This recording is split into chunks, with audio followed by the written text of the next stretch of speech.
د هر څه چې ساتونکي ډیر وي ډیر په امن کې وي، مګر د راز ساتونکي چې څومره ډیریږي هغومره لوڅیږي. دنیا د هوښیارانو په مرګ او د جاهلانو په ژوند اوښکې تویوي. بدنیته هغه انسان دی چې د خلکو عیبونه ښکاروي او نیکۍ یې پټې ساتي. هغه شی چې په لاس نه درځي ارمان یې مه کوه.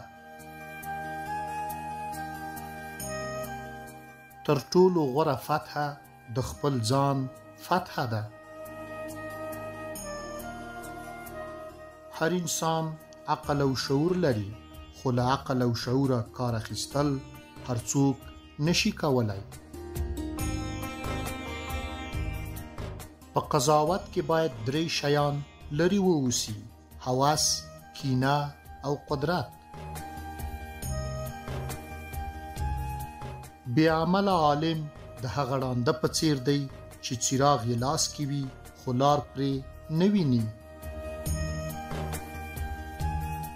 قدرت باید داسې کسانو ته وسپارل شي چې د هغه علاقمند نه وي. موږ د تعلیم په وسیله کولی شو د ولس ویده صلاحیتونه راویښ کړو. اعتبار هغه قیمتي جوهر دی چې د غفلت په یوه کاڼي ماتیږي او له منځه ځي.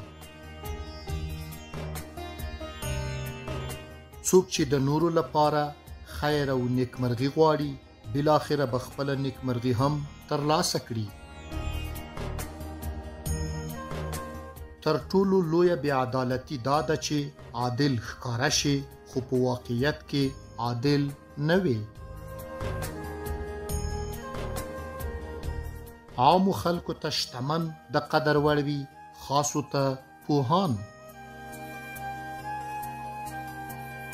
کله چې د کاروبار شان او مقام راښکته شول مه ناهیلی کیږه. لمر هره ورځ د دې لپاره لویږي چې سهار له یوې بلې ورځې سره راوخیږي. د ځمکې پر سر ټول سره زر د یوه فضیلت په اندازه ارزښت نه لري.